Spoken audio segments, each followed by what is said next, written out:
हमें शीला रूप गोस्वामी द्वारा कृत श्री उपदेशामृत का पाठ हम लोग करेंगे। हरे कृष्णा। सभी को दंडवत प्रणाम। आमुख कृष्ण भावना अमृत आंदोलन श्रील रूप गोस्वामी की अध्यक्षता में संचालित होता है। गौड़ीय वैष्णव या बंगाली वैष्णव अधिकांशतया श्री चैतन्य महाप्रभु के अनुयायी हैं, जिनमें से वृंदावन के 60 गोस्वामी उनके प्रत्यक्ष शिष्य हैं। अतएव श्री नरोत्तम दास ठाकुर ने गाया है, रूप रघुनाथ पदे होइबे आकृति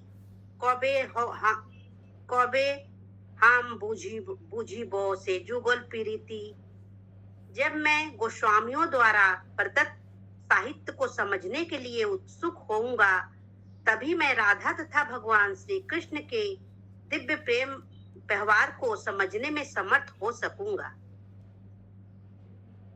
श्री चैतन्य महाप्रभु का प्रादुर्भाव मानव समाज को कृष्ण विज्ञान का वरदान देने के लिए हुआ। भगवान श्री कृष्ण के समस्त कार्यकलापों में सबसे उत्कृष्ट है गोपियों के साथ उनके माधुर्य प्रेम की लीलाएं। श्री चैतन्य महाप्रभु गोपियों में श्रेष्ठतम श्रीमती राधा रानी के भाव में प्रकट हुए। अतएव भगवान श्री चैतन्य महाप्रभु के जीवन कार्य को समझने तथा उनके पद चिन्हों का अनुगमन करने के लिए हमें 6 गोस्वामियों श्री रूप गोस्वामी, श्री सनातन गोस्वामी, श्री रघुनाथ भट्ट गोस्वामी, श्री जीव गोस्वामी, श्री गोपाल भट्ट गोस्वामी तथा श्री रघुनाथ दास गोस्वामी का अत्यंत गंभीरता पूर्वक अनुसरण करना चाहिए। कृष्णा, इसमें बताया गया श्री प्रभुपाद जी हम लोग को बता रहे हैं, इसमें जो हम लोग को भक्ति में आना है। और चैतन्य महाप्रभु जो थे वो राधा भाव में प्रकट हुए थे। राधा जी का भाव लेके चैतन्य महाप्रभु प्रकट हुए थे। और हमको 6 गोस्वामियों का अनुसरण करना होगा राधा कृष्ण के भक्ति पाने के लिए। और इनमें सबसे उत्कृष्ट जो है भक्ति गोपियों ने की, और राधा रानी इसमें सबसे श्रेष्ठतम श्रीमती राधा रानी का भाव लेके चैतन्य महाप्रभु हमको वो भाव देने के लिए इस संसार में प्रकट हुए थे, हमको भक्ति प्रदान करने के लिए। पहले माधुर्य भक्ति नहीं था। जब चैतन्य महाप्रभु इस धरती पे आए, तब उन्होंने माधुर्य भक्ति जो राधा रानी का भक्ति है वो हमें संसार को प्रदान किए थे। आगे पढ़िए मत। श्री रूप गोस्वामी सभी गोस्वामियों के नायक थे। उन्होंने हमारे कार्यकलापों का मार्ग निर्देशन करने के लिए तथा अनुसरण हेतु हमें यह श्री उपदेशामृत प्रदान किया है।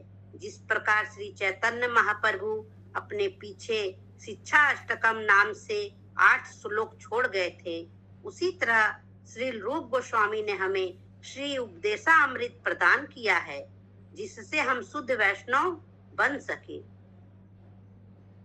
समस्त आध्यात्मिक कार्यों में मनुष्य का पहला कर्तव्य अपने मन तथा इंद्रियों को वश में करना है। मन तथा इंद्रियों को वश में किए बिना कोई भी व्यक्ति आध्यात्मिक जीवन में प्रगति नहीं कर सकता। इस भौतिक जगत में प्रत्येक व्यक्ति रजोगुण तथा तमोगुण में लिप्त रहता है। मनुष्य को श्री रूप गोस्वामी के उपदेशों पर चलते हुए अपने आप को सत्व गुण के पद तक ऊपर उठाना चाहिए, तभी आगे उन्नति करने के लिए प्रत्येक रहस्य हो जाएगा। यहाँ पे हमको शीला जो रूप गोस्वामी है उपदेशामृत प्रदान किए कि हमको हम लोग अच्छे तरह से वैष्णव बन सके। और हमको वैष्णव बनने के लिए हमें अपने मन है और इंद्रियां जो हमारे हैं, इनको हमें बस में करना पड़ेगा। बिना बस के हम अपने नहीं आगे भक्ति में आगे नहीं बढ़ सकते हैं। आगे पढ़ी मत। कृष्ण भावना अमृत में प्रगति अनुयायी की मनोवृत्ति पर निर्भर करती है। कृष्ण भावना अमृत आंदोलन के अनुयायी को पूर्ण गोस्वामी होना चाहिए। वैष्णव जन सामान्यतः गोस्वामी कहे जाते हैं। वृंदावन में प्रत्येक मंदिर के संचालक यही पदवी से जाने जाते हैं। जो कोई भगवान श्री कृष्ण का पूर्ण भक्त बनना चाहता है, उसे गोस्वामी बनना चाहिए। गो का अर्थ है इंद्रियों और स्वामी का अर्थ है प्रभु या मालिक। जब तक कोई अपने मन तथा इंद्रियों को वश में नहीं कर लेता, तब तक वह गोस्वामी नहीं बन सकता। पहले गोस्वामी तथा बाद में श्री भगवान का शुद्ध भक्त बनकर जीवन की सर्वोच्च सफलता प्राप्त करने के लिए मनुष्य को श्री उपदेशामृत नामक उपदेशों का पालन करना चाहिए, जिन्हें श्री रूप गोस्वामी ने हमें प्रदान किए हैं। उन्होंने अनेक अन्य पुस्तकें भी लिखी हैं, यथा भक्ति रसामृत सिंधु, विदग्ध माधव तथा ललित माधव। लेकिन श्री उपदेशामृत नए भक्तों के लिए प्रारंभिक उपदेश है। मनुष्य को इन उपदेशों का पालन अत्यंत दृढ़ता से करना चाहिए, तभी अपना जीवन सफल बनाना अधिक सुगम होगा। हरे कृष्णा। हरे कृष्णा। यहाँ पे प्रभुपाद सितंबर 20, 1975 में विश्व रूप महोत्सव के समय कृष्ण बलराम मंदिर रमण रेती वृंदावन में इन्होंने लिखा था। और यहाँ पे दिया हुआ है कि हमको अपने मतलब गोस्वामी, गो का मतलब क्या, इंद्रिया, और स्वामी का मतलब होता मालिक, मतलब इंद्रिया का मालिक बनना। जैसे हमें अपनी इंद्रियों को, जैसे हम आत्मा है तो आत्मा के अनुरूप हम अपने इंद्रियों को चलाएं, अपने को समझे हम आत्मा है। हम अपने आप को देव भाव में नहीं रखें। देव भाव में जब हम रखते हैं तो गो दास बन जाते हैं। गो मतलब इंद्रियों का हम दास बनते हैं। और गो स्वामी मतलब इंद्रियों का मालिक बनना। इंद्रिया, आंख, नाक, कान हमारे मन के अनुसार, हमारी आत्मा जैसे बोले वैसे हम चले तो हम गोस्वामी बनेंगे। और हमें गोस्वामी बनाने के लिए ही शिला प्रभुपाद ने और श्री स्वरूप गोस्वामी ने ऐसा उपदेश दिया। उन्होंने संस्कृत में लिखा और प्रभुपाद की इतनी कृपा है जो हम लोग को इसमें उसको अच्छी तरह से हम लोग को सामने तात्पर्य प्रस्तुत करते हैं और हम समझ पाते हैं कि हमें आगे जीवन भक्ति करने के लिए कैसे आगे बढ़ना है। और इसके लिए हमें छह चीज बताया है कि 6 चीजों पर हम लोग को कंट्रोल करना चाहिए। मन, वाणी और उदर और जिह्वा में, जैसे तरह बताए श्लोकों में बताएंगे जो 6 चीज है, इन पे हम कैसे कंट्रोल रखें। नहीं तो जब हम इस पे कंट्रोल नहीं रखते हैं तो हम गोदास होते हैं, गोस्वामी नहीं बन पाएंगे। और गोस्वामी बनाने के लिए हमें उपदेशामृत का उपदेश दिया गया है। आगे श्लोका में एक बार पढ़ लो, आप लोग सब लोग बोलिएगा। वाचो वेगम मनसा, वाचो वेगम मनसा क्रोधा वेगम, वाचो वेगम जिह्वा वेगम उदरोपस्थ वेगम, जिह्वा वेगम एतान वेगान योगिसेत धीरा,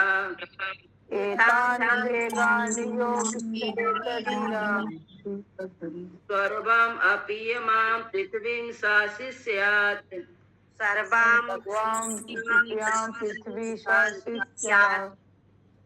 वेग का मतलब होता है जल्दी।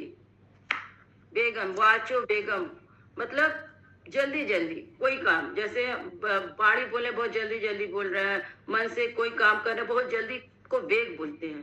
तो इसको रोकना होगा, वेग को रोकना होगा, बहुत धीरे समझ के करना होगा। ये बात अनुवाद में बता रहे हैं। वह धीर व्यक्ति जो बाड़ी के वेग को, मन की मांगों को और क्रोध की क्रियाओं को तथा जीव, उदर तथा अन्य जनेंद्रियों के वेग को सहन कर सकता है, वही सारे संसार में शिष्य बनाने के लिए योग्य है। गोस्वामी बना रहे हैं तो शिष्य, गोस्वामी जब हम बन जाते हैं तो हम शिष्य बनाने के योग्य हो जाते हैं। और शिला रूप गोस्वामी ऐसा बताते हैं और कहते हैं जैसे बाड़ी और पेट और जन इंद्रिय तीनों एक लाइन में। यदि हमारा जिह्वा के ऊपर हमारा कंट्रोल रहता है तो और पेट भी कंट्रोल रहेगा, जनेंद्रिया भी कंट्रोल रहेंगे, बाड़ी भी कंट्रोल रहेगा। पहले जिह्वा को हमको कंट्रोल करना पड़ता है। तो आगे तात्पर्य में पढ़िए माता जी, लिखा माता जी। हरे कृष्णा। श्रीमद् तात्पर्य, श्रीमद् भागवतम 6.1.9 और 10 में परीक्षित महाराज ने श्री सुखदेव गोस्वामी से अनेक बुद्धिमत्तापूर्ण प्रश्न किए।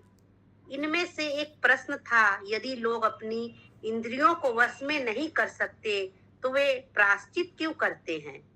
उदाहरण, एक चोर भली भांति जानता है कि वह चोरी करने में पकड़ा जा सकता है, यही नहीं वह किसी अन्य चोर को पुलिस द्वारा वास्तव में बंदी बनाया हुआ देख भी सकता है, फिर भी वह चोरी करता रहता है।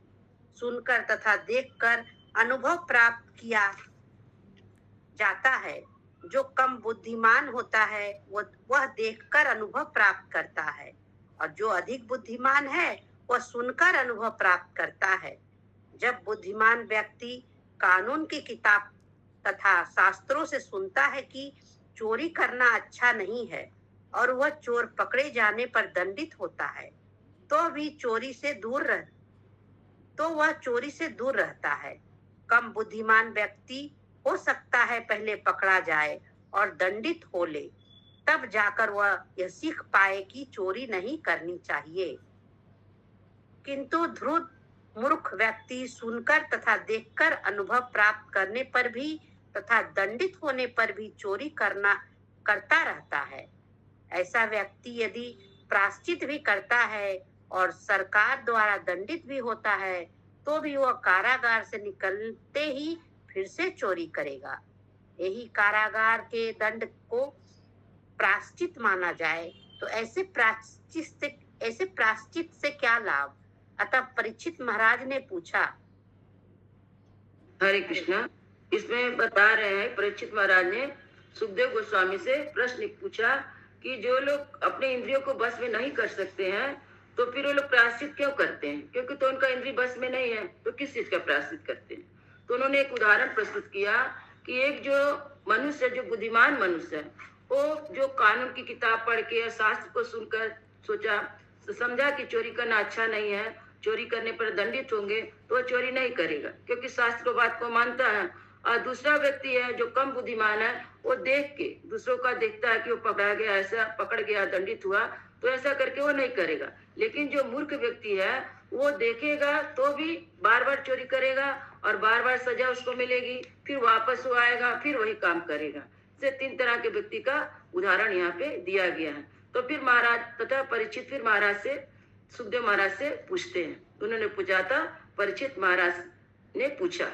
पढ़िए माता जी, श्लोक में पढ़ दो। आप पढ़िए। दिष्टा सुताभ्याम यत् पापम जनानापि आत्मनो अहितम करोति भूयो विवसा प्रयासितम अथो कथम कश्चिन्निवर्ते अभद्रात् क्वचित् चरति तत्पुनः प्रयासितम अथो पार्थम अन्ये कुंजर उन्होंने प्रायश्चित की तुलना हाथी के स्नान से की है। हाथी भले ही नदी में भली भांति स्नान कर ले, किंतु जैसे ही वह किनारे पर पहुंचता है, वह अपने पूरे शरीर पर धूल छिड़क लेता है। तो इस स्नान से क्या लाभ हुआ? इसी प्रकार अनेक आध्यात्मिक अनुशीलन करने वाले हरे कृष्ण महामंत्र का जप कीर्तन करते हैं और साथ ही यह सोचकर अनेक निषिद्ध कर्म भी करते हैं कि उनके जप से उनके सारे पाप नष्ट हो जाएंगे। भगवान नाम का कीर्तन करते समय जो 10 प्रकार के अपराध किए जा सकते हैं, उनमें से एक अपराध है नामनो बलाद यस्य ही पाप बुद्धि, अर्थात हरे कृष्ण महामंत्र के जप के बल पर पाप कर्म करना। इसी प्रकार कुछ ईसाई अपने पापों को स्वीकार करने के लिए गिरजाघर जाते हैं, तो वे सोचते हैं कि पादरी के समक्ष अपने पापों को स्वीकार करके और कुछ तपस्या करके वे अपने सप्ताह भर के पापों के फल से मुक्त हो जाएंगे। जो ही शनिवार बीतता है और रविवार आता है, तो पुनः यह सोचकर पाप कर्म करना आरंभ कर देता है कि अगले शनिवार को उन्हें क्षमा दे दी जाएगी। परीक्षित महाराज, जो अपने समय के सर्वाधिक बुद्धिमान राजा थे, उन्होंने इस प्रकार के प्रायश्चित की भर्त्सना की है। श्री सुखदेव गोस्वामी जो समान रूप से बुद्धिमान थे और जो महाराज परीक्षित के योग्य गुरु थे, उन्होंने राजा के प्रश्नों का उत्तर दिया और इसकी पुष्टि की कि प्रायश्चित के विषय में उनका कथन सही था। पाप कर्म का निराकरण पुण्य कर्म से कभी नहीं किया जा सकता। अतएव वास्तविक प्रायश्चित तो हमारी सुप्त कृष्ण भावना को जागृत करना है। हरे कृष्णा। इसमें 2 उदाहरण दिया गया है। जैसे कि कहा गया कि जैसे हाथी स्नान कर लेती है उसके बाद सूंड से जल भर भर के खूब अच्छी तरह स्नान कर लेती है। तो उसके बाद बाहर आती है, फिर धूल उठा के अपने ऊपर डाल लेती है। और दूसरा दिया गया है कि गिरजा जो ईसाई लोग हैं वे लोग गिरजाघर में जाके क्षमा मांगते हैं, 1 सप्ताह तक पाप करते हैं, फिर रविवार के दिन जाके गिरजाघर में जाते क्षमा मांगते, फिर सोमवार से शनिवार तक पाप कर्म करते हैं, फिर सोचते हैं कि रविवार जाके हम क्षमा मांग ले, हमारा प्रायश्चित हो जाएगा। लेकिन यहाँ पे सुखदेव गोस्वामी कहते हैं कि ऐसा नहीं है। कोई भी पाप कर्म पुण्य कर्म से खत्म नहीं किया जा सकता। पुण्य कर्म करें, पाप कर्म खत्म करें, ऐसा कोई भी प्रायश्चित यही होगा जब हमारे जो सुप्त चेतना है, जो हमारे सुप्त जो हमारे अज्ञान की धरातल बुद्धि है, उसको यदि हम कृष्ण भावना में, कृष्ण तो जागृत हमारे हृदय के अंदर है, लेकिन अनावृत हमारे अज्ञान से वो ढक गए हैं। उस अज्ञान को जब हम हटाते हैं तो जब कृष्ण प्रकाशित हो जाते हैं। और अज्ञान कैसे प्रकट होगा, भगवान कैसे प्रकट होंगे, बोलते हैं हमारे जो अनावृत्ति है उसको हटाने से, जो हमारे अज्ञान है उसको हटाने से। हमें हमेशा याद रहे कि भगवान हमारे साथ है, तो हम गलत काम कर ही नहीं सकते, क्योंकि हमको याद है कि भगवान हमारे साथ है, भगवान देख रहे हैं। लेकिन हम भूल जाते हैं, जब हमने देह भाव से सब कार्य करते हैं तो हमको गलत कर्म होगा ही, क्योंकि हम भूले हुए भगवान को। यही बात प्लीज सुखदेव गोस्वामी बताते हैं, ऐसे प्रायश्चित का कोई महत्व नहीं है, हमें भगवान को हमेशा याद रखना है। आगे पढ़े माता जी। हरे हरे कृष्ण माता जी, एक प्रश्न था। बोले माता जी। माता जी अभी आप बोले जप करते समय 10 अपराध। माता जी जप करने समय क्या क्या 10 अपराध होता है माता जी? 10 नामा अपराध है ना माता जी, बुक में है, तो वैष्णव बुक में देखिए 10 नामा अपराध। अच्छा नहीं पता माता जी, थोड़ा बता दीजिए ना प्लीज। ठीक है माता जी, हम आपको सेंड कर देंगे। ठीक है माता जी, थैंक यू। ठीक है रोहिणी कृपा माता जी, आगे पढ़िए। वास्तव में पश्चाताप तो वास्तविक ज्ञान की प्राप्ति है और इसकी एक प्रमाणिक विधि होती है। जब कोई नियमित रूप से स्वच्छ रहने की प्रक्रिया का पालन करता है तो बीमार नहीं पड़ता। मनुष्य जीवन कुछ निश्चित सिद्धांतों के अनुसार अपने मूल ज्ञान को पुनर्जागृत करने के निमित्त होता है। ऐसे नियमित जीवन को तपस्या कहा जाता है। कोई भी मनुष्य तप तथा ब्रह्मचर्य, मनोनिग्रह, इंद्रिय निग्रह, दान, सत्य, शुद्धि तथा योगासन का अभ्यास करके धीरे धीरे वास्तविक ज्ञान के स्तर पर या कृष्ण भावनामृत के स्तर तक ऊपर उठ सकता है। किंतु यदि कोई इतना भाग्यशाली हो कि उसे शुद्ध भक्त की संगति प्राप्त हो सके, तो वह सरलता से योग प्रक्रिया द्वारा मन को वश में करने की सभी अभ्यासों का अतिक्रमण केवल कृष्ण भावना अमृत के विधि निषेधों का अनुसरण करके तथा प्रमाणिक आध्यात्मिक गुरु के निर्देशन में परमेश्वर की सेवा में संलग्न रहकर कर सकता है। कृष्ण भावना अमृत की विधि निषेध इस प्रकार है: अवैध मैथुन से दूर रहना, मांसाहार न करना, नशा न करना तथा जुआ न खेलना। श्री रूप गोस्वामी इसी सरल विधि की संस्तुति कर रहे हैं। हरे कृष्णा। इसमें जो प्रभुपाद जी हम लोग को 4 नियम दिए हैं वो नियम है, और इसमें 16 माला जप करना भी होता है। और बोलते हैं इस नियम का पालन करते करते हम आस्ते आस्ते साधना भक्ति करते करते भाव भक्ति में आएंगे।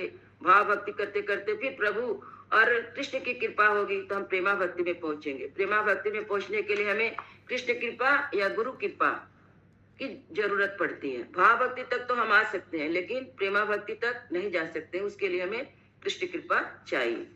और यहाँ पे कहते हैं कि जैसे मनुष्य को तप करते हैं, मनोनिग्रह, ब्रह्मचर्य, इंद्र निग्रह, दान, सत्य, शुचि, योगासन, ये सब करते करते ये सब हमें शुद्ध भक्ति प्रदान नहीं करेंगे, लेकिन ये भक्ति में सहायक है।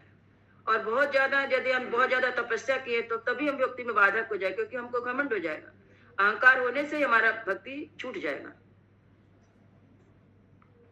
कोई ज्यादा तपस्या करे या कोई ज्यादा दान दे, तो कोई बहुत ज्यादा सफाई करता रहे, हमेशा सफाई करता रहे, वो भी ज्यादा सफाई भी उसको भक्ति में बाधक होगा। वो भक्ति कब करेगा? उसका मन तो सफाई में लगा हुआ है। तपस्या भी बहुत ज्यादा किया तो भी उसमें मन चला अहंकार जहाँ हुआ तहाँ आपका भक्ति खत्म होगा, वहां से भक्ति आपका आगे बढ़। जहाँ पे आप है, जैसे आप एक क्लास में पढ़े तो एक ही में पढ़ते रह जाएंगे, आगे आप 10 तक लूट के नहीं जाएंगे, क्योंकि इसके लिए तमोगुण, रजोगुण, सतोगुण तीनों को ही छोड़ते हुए आगे बढ़ के गुणातीत बनने के बाद हमें भाव भक्ति मिलेगी। भाव भक्ति के बाद फिर कृष्ण कृपा, गुरु कृपा के प्रसाद से हमें प्रेमा भक्ति मिलेगा, और प्रेमा भक्ति मिलने के बाद फिर हमें गोलोक धाम मिलेगा। हरे कृष्ण। आगे पढ़िए माता जी। सर्वप्रथम मनुष्य को अपनी वाणी पर संयम रखना चाहिए। इसमें से प्रत्येक व्यक्ति में बोलने की शक्ति है, और जैसे ही हमें अवसर मिलता है हम बोलने लगते हैं। यदि हम कृष्ण भावना अमृत की बात नहीं करते हैं तो केवल व्यर्थ की अनेक बातें करते रहते हैं। जिस तरह मेढक खेत में टर्राता है, उसी तरह कोई भी व्यक्ति जिसके पास जीभ है वो बोलना चाहता है, भले ही उसे जो कहना है वह मूर्खतापूर्ण क्यों न हो। लेकिन मेढक की टर टर सर्प को आमंत्रित करती है, आओ यहाँ आओ और मुझे खाओ। यद्यपि यह मृत्यु को आमंत्रण देना है, फिर भी मेढक टर्राता रहता है। भौतिकतावादी पुरुषों एवं मायावादी दार्शनिकों के बोलने की तुलना मेढकों की टर्राहट से की जा सकती है। ये सदैव व्यर्थ की बातें करते रहते हैं और अपने को पकड़वाने के लिए मृत्यु को आमंत्रित करते रहते हैं। लेकिन वाणी के संयम का अर्थ अपने पर थोपी गई चुप्पी, मौन की बाहरी क्रिया नहीं होता, जैसा कि मायावादी दार्शनिक सोचते हैं। ऐसा मौन कुछ समय तक सहायक प्रतीक हो सकता है, लेकिन अंततः वह विफल हो जाता है। श्री रूप गोस्वामी जिस संयमित वाणी की बात करते हैं उसका अर्थ कृष्ण कथा की सकारात्मकता विधि का समर्थन है, अर्थात बोलने की प्रक्रिया को परम भगवान श्री कृष्ण के गुणगान में लगाना। इस प्रकार जीभ श्री भगवान के नाम, गुण, रूप तथा लीलाओं की महिमा का गान कर सकती है। कृष्ण कथा का उपदेशक सदैव मृत्यु के चंगुल से दूर रहता है। वाणी के वेग को संयमित करने की यही महत्ता है। हरे कृष्णा।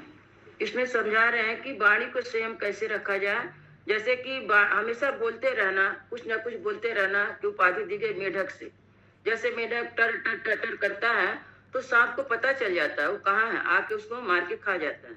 उसीलिए दिया गया है, यदि भौतिकता में हम रहते हैं और बहुत बातें करते रहते हैं, तो जो बात हमको नहीं बताना रहता है वो बात भी हम बोल देते हैं, और इसके कारण हमारा नुकसान होगा। और इसमें बोलते हैं जो भी हम बात करें तो भगवान कृष्ण के बारे में सकारात्मक विधि से का समर्थन देते हैं। कहते हैं कि परम भगवान कृष्ण के गुणगान में लगाना चाहिए, उनके नाम, रूप, गुण तथा लीलाओं का महिमा का ज्ञान करना चाहिए। ऐसे करने से हम वाणी को संयमित कर सकते हैं। या मौन बोलते हैं, मौन की बाहरी मौन भी रहकर जैसे हम नहीं, क्योंकि मौन भी रहेंगे तो अंदर से तो हमारा मन चलता रहेगा। इसलिए यदि हम भगवान के नाम गुण में अपना मन को लगाते हैं तो हम वाणी को संयम कर पाएंगे, नहीं तो दूसरा उपाय नहीं। आगे पढ़े माता जी।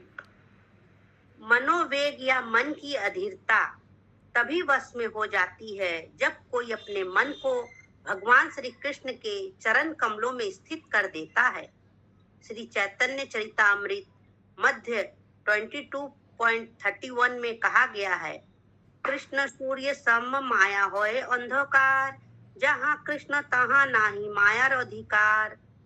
भगवान श्री कृष्ण सूर्य के समान है और माया अंधकार के तुल्य है। यदि सूर्य उपस्थित हो तो अंधकार का प्रश्न ही नहीं उठता। इसी प्रकार यदि भगवान श्री कृष्ण मन में उपस्थित हो तो माया के प्रभाव से मन के विचलित होने की कोई संभावना नहीं रहती। समस्त भौतिक विचारों के निषेध की योग विधि से कोई लाभ नहीं होगा। मन में शून्य की सृष्टि करने का प्रयास करना कृत्रिम विधि है। यह शून्य टिक नहीं सकता, किंतु यदि कोई सदैव भगवान श्री कृष्ण का तथा उनकी श्रेष्ठतम सेवा करने का चिंतन करता है तो उसका मन सहज ही वश में हो जाएगा। हरे कृष्णा। यहाँ पे बता रहे हैं कि जो भगवान कृष्ण सूर्य के समान है और जो माया और अंधकार के समान है। और जहाँ पे कृष्ण है, जहाँ पे सूर्य, वहाँ अंधकार कैसे रह सकता है? और कहते हैं जो मन में यदि कृष्ण भगवान रहते हैं तब हम भगवान में ही हमारा मन रहता है, हम कोई अनर्थ बात नहीं सोच सकते। लेकिन यदि हमारे मन में कृष्ण नहीं है तो हम कितना भी अपने भौतिक विचार से, कितना भी हम मन को कृत्रिम विधि से बस में करना चाहे, वह बस में नहीं होगा, क्योंकि हम चुप ही रहेंगे तो अंदर मन चलता ही रहेगा, बातें चलती ही रहेगी। यदि कृष्ण की बातें हम सोचें या कृष्ण की बातें कहें तो हमारा मन बस में रहे। इसी प्रकार क्रोध को वश में किया जा सकता है। हम क्रोध करना पूरी तरह तो बंद नहीं कर सकते, लेकिन यदि हम उन्हीं पर क्रोध करें जो श्री भगवान या भगवत भक्तों की निंदा करते हैं, तो हम कृष्ण भावना अमृत में अपना क्रोध वश में करते हैं। भगवान श्री चैतन्य महाप्रभु जगाई तथा मधाई नामक 2 दुष्ट भाइयों पर क्रुद्ध हुए थे, जिन्होंने नित्यानंद प्रभु की निंदा की थी और उन्हें मारा था। अपने शिक्षा अष्टकम में भगवान श्री चैतन्य ने लिखा है, तृणादपि सुनीचे न तरोरपि सहिष्णुनाम। मनुष्य को तृण से भी अधिक विनम्र और वृक्ष से भी अधिक सहनशील होना चाहिए। तब कोई पूछ सकता है कि महाप्रभु ने क्रोध क्यों किया? बात यह है कि मनुष्य को स्वयं का सभी तरह का अपमान सहने के लिए तैयार रहना चाहिए, लेकिन जब कोई भगवान श्री कृष्ण या उनके शुद्ध भक्त की निंदा करता है तो शुद्ध भक्त क्रुद्ध होता है और अपराधियों पर अग्नि की तरह बरस पड़ता है। क्रोध को रोका नहीं जा सकता, लेकिन उसे सही ढंग से काम में लाया जा सकता है। हनुमान ने क्रोधवश ही लंका में आग लगा दी थी, फिर भी वे भगवान श्री रामचंद्र के सबसे बड़े भक्त के रूप में पूजे जाते हैं। इसका अर्थ यह है कि उन्होंने अपने क्रोध का सही उपयोग किया। अर्जुन इसके दूसरे उदाहरण है। वे युद्ध नहीं चाहते थे, लेकिन भगवान श्री कृष्ण ने उनके क्रोध को यह कहकर उकसाया, तुम्हें युद्ध करना होगा। बिना क्रोध के युद्ध करना संभव नहीं है, किंतु जब क्रोध का उपयोग श्री भगवान की सेवा में किया जाता है तब वह बस में हो जाता है। हरे कृष्ण। हरे कृष्ण। मतलब जो आगे पढ़िए, इसमें कोई किसी का प्रश्न है? इसमें तो अच्छी तरह समझा दिए गए। जहाँ तक जीव के वेग का प्रश्न है, हम सभी अनुभव करते हैं कि जीभ सदा स्वादिष्ट व्यंजन चखना चाहती है। सामान्यता हमें जीभ को उसका इच्छित भोजन नहीं करने देना चाहिए, लेकिन प्रसाद प्रदान करके उसे वश में करना चाहिए। भक्त का भाव तो यह होता है कि वह तभी खाएगा जब भगवान श्री कृष्ण उसे प्रसाद देंगे। जीव के वेग को वश में करने का यही उपाय है। मनुष्य को चाहिए कि नियत समय पर प्रसाद ग्रहण करे और होटलों या मिठाइयों के दुकानों में मात्र अपनी जीभ या पेट की इच्छा पूर्ति के लिए भोजन न करे। यदि हम केवल प्रसाद ग्रहण करने के नियम पर टिके रहें तो उदर तथा जीभ के वेग हमारे बस में हो सकते हैं। हरे कृष्णा। यहाँ पे दिएगा जीभ के वेग को रोकना। मतलब जीभ के वेग मतलब जल्दी जल्दी, मतलब जीभ में हमेशा खाते नहीं रहना चाहिए। भगवान को जो प्रसाद है उसी को हमको ग्रहण करना चाहिए। यदि हम प्रसाद ही ग्रहण करेंगे तो हमारा जो उदर है, पेट है, वो भी अपने कंट्रोल में आ जाएगा। कुछ में भूख ज्यादा नहीं लगेगा। तब पेट में तो भूख ही लगता है, तभी तो इंसान खाता है। उसमें ज्यादा भूख नहीं लगेगा यदि हम प्रसाद ग्रहण करते हैं। यदि बाहरी चीज को हम ग्रहण करेंगे तो मन बार बार उसको खाने के लिए ललचाएगा और बहुत ज्यादा हम ग्रहण करेंगे, जिसके कारण उधर पेट भी हमारा ठीक नहीं रहेगा उस समय। इसलिए उदर और जनेंद्रियां, इससे काम भी, यदि हम प्रसाद ग्रहण करते हैं तो हमारे उदर और जनेंद्रियां जो है काम पर भी हम कंट्रोल कर सकते हैं। यहाँ जीभ पर यदि हम कंट्रोल करते हैं, जीभ का कंट्रोल है कि हमें प्रसाद ही लेना, भगवान पे चढ़ाया हुआ प्रसाद ही हमको ग्रहण करना है। इसी प्रकार जनेंद्रियों के वेग या काम वासना के वेग भी उन्हें अनावश्यक रूप से प्रयोग में न लाकर वश में किए जा सकते हैं। जनेंद्रियों का उपयोग कृष्ण भावना भावित संतान उत्पन्न करने के लिए ही किया जाना चाहिए, अन्यथा उनका प्रयोग न किया जाए। कृष्ण भावना अमृत आंदोलन में विवाह को इसीलिए प्रोत्साहन नहीं दिया जाता कि कामेंद्रियों की तृप्ति हो, अपितु कृष्णा भावना भावित संतान उत्पन्न करने के लिए दिया जाता है। जो ही बच्चे थोड़े बड़े हो जाते हैं, उन्हें डल्लास टेक्सास के गुरुकुल में भेज दिया जाता है, जहां उन्हें पूर्णतः कृष्णा भावना भावित भक्त बनने के लिए प्रशिक्षित किया जाता है। ऐसे अनेक कृष्णा भावना भावित बच्चों की आवश्यकता है, और जो इस प्रकार की संतान उत्पन्न करने में सक्षम होता है, उसे जनेंद्रियों का उपभोग करने दिया जाता है। जब कोई कृष्ण भावना भावित संयम की विधियों का पूरी तरह अभ्यास कर लेता है, तब वह प्रमाणिक गुरु बनने के लिए योग्य हो सकता है। हरे कृष्ण। यहाँ पे शिला रूप गोस्वामी बताते हैं कि 6 वेगों को जब सहन कर लेता है तो वह प्रमाणिक गुरु बन सकता है, तब वह शिष्य बना सकता है। जब तक इसके अंदर 6 वेग रहेंगे तब तक वो गुरु पदवी पर नहीं आ सकता, और जो गोस्वामी भी नहीं बन सकता।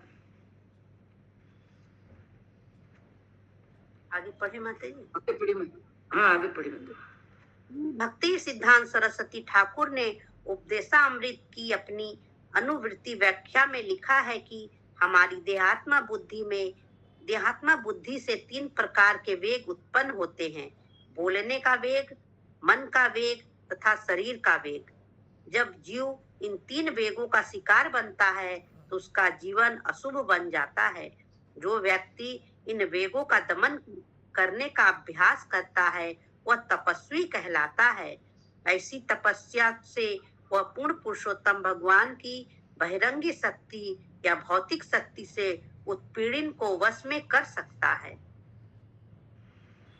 जब हम वाणी के वेग की बात करते हैं तो हमारा अभिप्राय व्यर्थ की बातों से होता है, यथा निर्विशेष मायावादी दार्शनिक की बातों या सकाम कर्म कांड में लगे हुए व्यक्तियों की बातें, या उन भौतिकवादी व्यक्तियों की बातें जो बिना रोक टोक के जीवन का भोग करना चाहते हैं। ऐसे समस्त बातों या साहित्य वाणी के वेग के व्यवहारिक प्रदर्शन है। अनेक लोग व्यर्थ की बातें करते रहते हैं और व्यर्थ की पुस्तकें लिखते रहते हैं। यह सब वाणी के वेग का परिणाम है। यहाँ पे दिया गया, हरे कृष्णा, यहाँ पे दिया गया कि जो बाड़ी का वेग है, जो बाड़ी का वेग से प्राय जो यहाँ पे दिया कि व्यर्थ की बातें, और जो निर्विशवादी मायावादी हैं, जो ये सब व्यर्थ की बातें करते हैं, वे जो अपने बाड़ी को मतलब रोक नहीं पाते। ये लोग जो बातें इतना करते रहते हैं तो लोग अपने बाड़ी को संयम नहीं कर पाएंगे, और ऐसे पुस्तक भी लिखते हैं, और जो ये भक्ति नहीं कर सकते ऐसे लोग। आगे पढ़े माता जी। प्रवृत्ति को निष्क्रिय करने के लिए हमें अपनी बातों को कृष्ण कथा की ओर मोड़ना होगा। श्रीमद् भागवतम 1.5.10 और 11 में इसकी व्याख्या की गई है। पढ़िए माता जी। नायत वचश्चित पदम हरे यशो जगत पवित्रो प्रगृत कहिश्चित तत्वाय तीर्थम संति मनसा नायत्र हंसा निरंतम इति शिक्षकया छया। जो शब्द उन श्री भगवान का यशगान नहीं करते, जो संपूर्ण ब्रह्मांड के वायुमंडल को अकेले ही पवित्र करने वाले हैं, वे साधु पुरुषों द्वारा कौवों के तीर्थस्थल जैसे माने जाते हैं। चूंकि सर्वपूर्ण व्यक्ति दिव्य धाम के निवासी होते हैं, अतएव उन्हें वहाँ कोई आनंद प्राप्त नहीं होता। हरे कृष्णा, यहाँ पे बताते हैं कि भगवान का शब्द ऐसा है जो पूरा ब्रह्मांड को पवित्र कर सकता है। तो हमें क्यों नहीं पवित्र करता? तो हमें भी पवित्र करता है, लेकिन हम शुद्ध नहीं रहते, उनको ढके हुए हैं, इसलिए भक्ति हमारी ढकी हुई है। इसलिए भगवान तो पवित्र है, उनका नाम भी पवित्र है, लेकिन हम उतने पवित्र क्यों नहीं बन पाते? क्योंकि हमारे अंदर 6 वेग है, जिसके कारण हम उतना पवित्र नहीं, हमको ढक लिया है। इसलिए इसको जब तक ये हटेगा तो भगवान अपने आप हमारे हृदय में प्रकाशित हो जाएंगे। क्योंकि यहाँ पे दिया गया कौवे के तीर्थ जैसा माने जाते हैं, वे साधु पुरुष द्वारा कौवे के तीर्थ जैसे माने जाते हैं। क्योंकि सर्वपूर्ण व्यक्ति दिव्य धाम के निवासी होते हैं, अतः वहां उन्हें कोई आनंद प्राप्त नहीं होता। क्योंकि इतना पवित्र होते भी उनको आनंद नहीं प्राप्त होता जैसे कौवे के तीर्थस्थल माने जाते हैं। तत्वाग सर्गो जनताग विप्ललो यस्मिन् प्रति श्लोकं बध्यवति अपि नामनि तस्य यशो अंकितानि यत शृण्वन्ति गायन्ति गृह्णन्ति साधवा। इसके विपरीत वह साहित्य जो अनंत परमेश्वर के नाम, यश, रूप, लीलाओं आदि के दिव्य महिमाओं के वर्णन से ओतप्रोत होता है, वह एक भिन्न सृष्टि होती है जो ऐसे दिव्य शब्दों से पूर्ण होती है जिनसे इस जगत की भ्रांत सभ्यता के अपवित्र जीवन में क्रांति लाई जा सकती है। ऐसा दिव्य साहित्य भले ही अपूर्ण रूप से रचा गया हो, वह उन शुद्ध व्यक्तियों द्वारा सुना, गाया तथा स्वीकार किया जाता है जो पूर्णतः निष्कपट है। निष्कर्ष यह निकलता है कि जब हम केवल पूर्ण पुरुषोत्तम परमेश्वर की भक्तिमय सेवा के विषय में बातें करते हैं, तभी हम व्यर्थ की मूर्खतापूर्ण बातों से अलग रह सकते हैं। हमें चाहिए कि कृष्ण भावना अमृत की अनुभूति प्राप्त करने के उद्देश्य से ही अपनी वाक शक्ति का प्रयोग करें। हरे कृष्णा। इसमें कहते हैं कि भगवान के नाम, गुण, चर्चा, भगवान के ही बारे में बात करने का के लिए अपनी वाक शक्ति जो हमारी भगवान ने शक्ति दी है बात करने की, उसका हमें प्रयोग करना चाहिए। आगे पढ़े माता जी। जहाँ तक चंचल मन के विक्षोभों का प्रश्न है, वे दो प्रकार के होते हैं। पहला अविरोध प्रीति कहलाता है, जिसका अर्थ है अनियंत्रित आसक्ति, और दूसरा विरोध युक्त क्रोध कहलाता है, जिसका अर्थ है हताशा से उत्पन्न हुआ क्रोध। मायावादियों के दर्शन में श्रद्धा, कर्मवादियों के कर्म फलों में विश्वास तथा भौतिकतावादी इच्छाओं पर आधारित योजनाओं में विश्वास को अविरोध प्रीति कहते हैं। सामान्यतः ज्ञानी, कर्मी तथा भौतिकतावादी योजना निर्माता बद्ध जीवों का ध्यान आकृष्ट करते हैं, लेकिन जब भौतिकतावादियों की योजनाएं पूर्ण नहीं होती और उनकी युक्तियां विफल हो जाती हैं, तो वे क्रुद्ध हो उठते हैं। भौतिक इच्छाओं की विफलता क्रोध को जन्म देती है।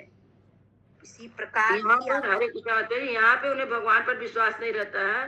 वे सोचते हैं हम जो कर रहे हैं ये काम हमारा सफल होगा, लेकिन हम इच्छा कर सकते हैं। सफलता तो भगवान जब अनुमति देंगे तभी होता है। और यहाँ पे मायावादी जो है, कर्मवादी जो है, ये लोग सोचते हैं कि हम इतना मेहनत कर रहे हैं, हम ऐसा कर लेंगे, ऐसा मत है, आगे प्लानिंग बनाते रहते हैं, और जब उनकी इच्छा नहीं पूरी होती है तो उनको क्रोध उत्पन्न होता है।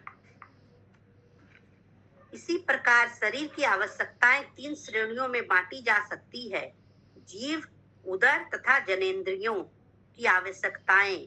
जहां तक शरीर का संबंध है, देखा जा सकता है कि ये तीनों इंद्रियां प्राकृतिक रूप से एक ही सीधी रेखा में स्थित होती है, और शारीरिक आवश्यकताओं का प्रारंभ जीव से होता है।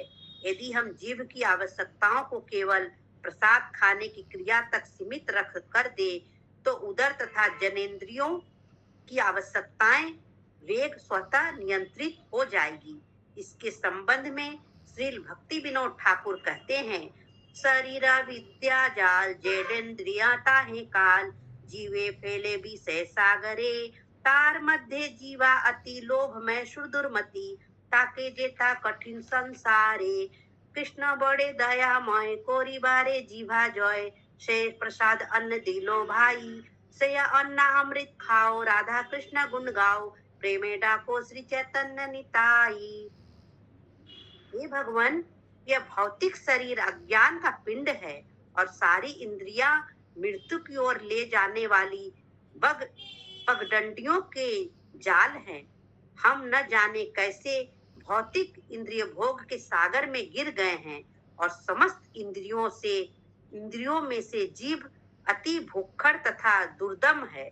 इस संसार में जीव को जीत पाना अत्यंत कठिन है, लेकिन हे कृष्णा, आप हम पर बड़े कृपालु हैं।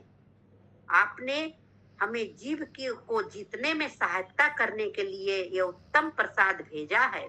अतएव हम भर पेट यह प्रसाद ले और श्री राधा तथा श्री भगवान कृष्ण का गुणगान करें और सहायता के लिए महाप्रभु श्री चैतन्य तथा श्री नित्यानंद प्रभु का प्रेम से आवाहन करें। हरे कृष्ण। हरे कृष्ण।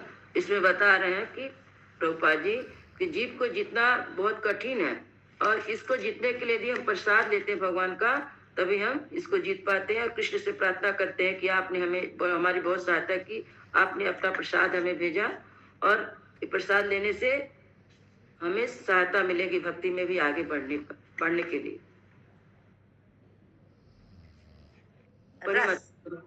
रस स्वाद 6 प्रकार के होते हैं और यदि कोई इनमें से किसी एक के द्वारा विचलित होता है तो वह जीव के वेग से नियंत्रित हो जाता है।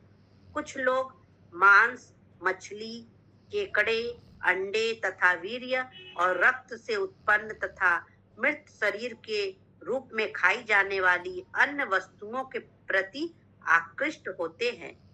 अन्य लोग तरकारी, सब्जी, पालक या दूध के उत्पादों को खाने के प्रति आकृष्ट होते हैं, लेकिन यह सब जीव के वेग की तुष्टि के लिए किया जाता है।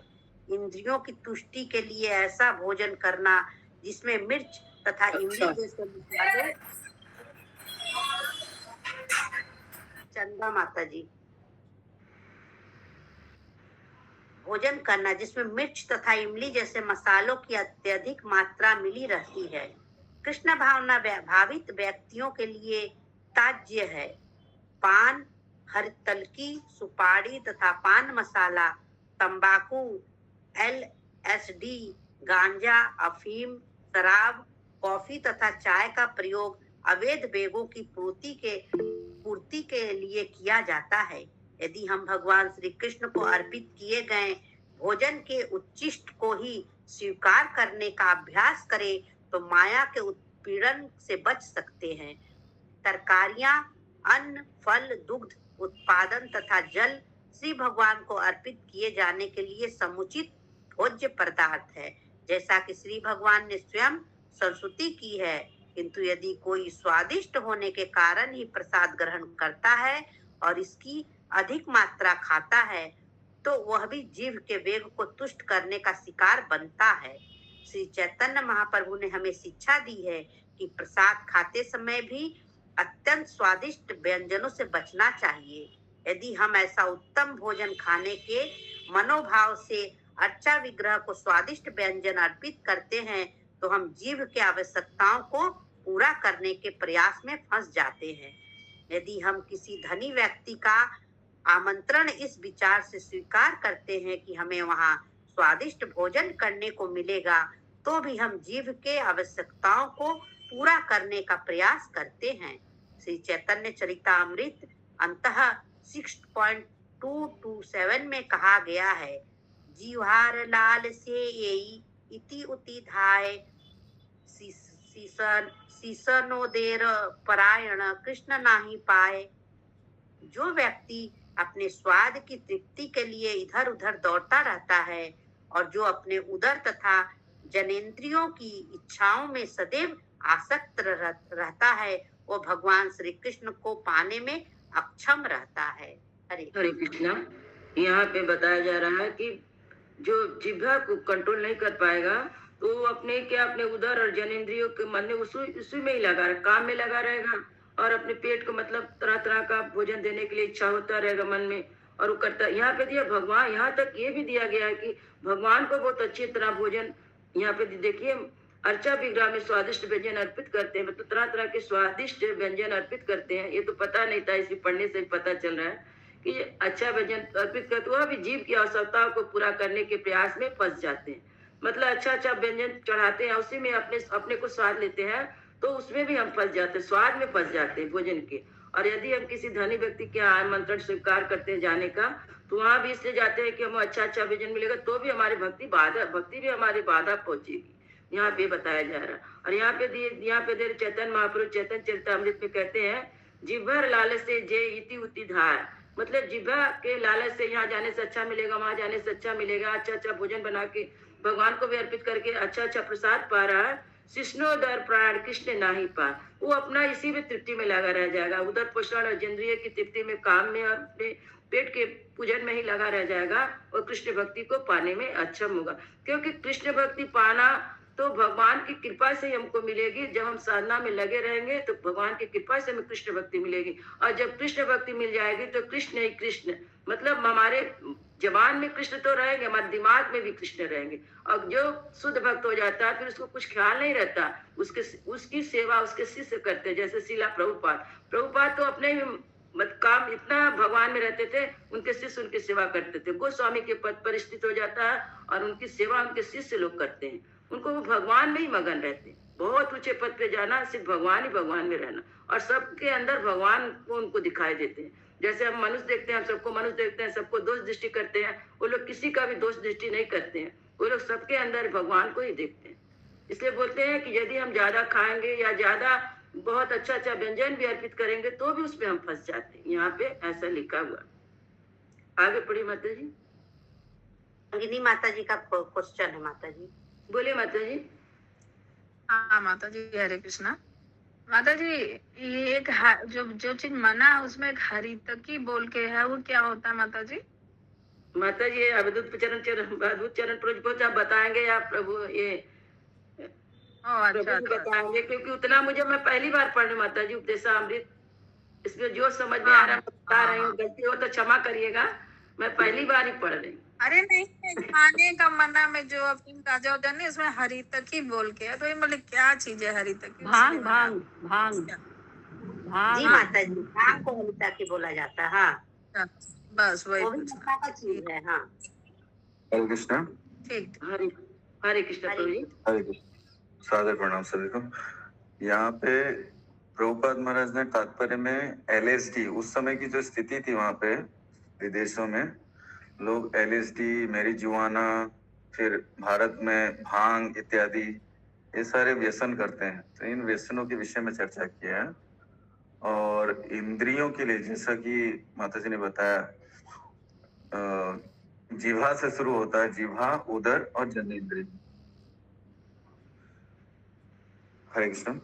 हाँ, जिह्वा में अगर हम लोग ज्यादा लालच रखेंगे और कोई मतलब भगवान को अर्पण करके नहीं खाते हैं, कई बार हम लोग जैसे कि कहीं बाहर निकले तो कुछ भी खा लिया, भगवान को अर्पण करके नहीं खाते, तो जिह्वा का जो तपस्या वो खत्म हो जाता है। वहाँ प्रसाद नहीं खाना। जिह्वार लाल से एई इति उति धाय, जिह्वा की लालसा की वजह से हमारी जो इंद्रियां हैं जो यहाँ वहां भागती हैं। शिष्णोदर परायण, और शिष्ण उदर, जनेंद्रिय और उदर के परायण हो जाते हैं, उसके वशीभूत हो जाते हैं, और जिसकी वजह से भगवान नहीं प्राप्त होते हैं। इसके आगे भी बहुत सुंदर श्लोक बताएंगे। वैरागी भाई ग्राम्य वार्ता न सुनिबे खाने, कान से क्या सुनना चाहिए, मुख से क्या बोलना चाहिए, किस समय हर समय क्या ध्यान में रखना चाहिए, सारी चीजें इस अध्याय में, इस श्लोक में बहुत सुंदर ढंग से 6 चीजों के ऊपर हमको नियंत्रण रखना है, और नियंत्रण रखने की विधि बताई गई है। भक्ति सिद्धांत सरस्वती गोस्वामी ने, प्रभुपाद महाराज ने सब विधियां बताई हैं, अलग अलग स्टेप। अगर इसको जो करता है वो गोस्वामी पद पे आसीन हो सकता है, जैसा कि माता जी ने बताया। नहीं तो गोदास, इंद्रियों के दास होते हैं।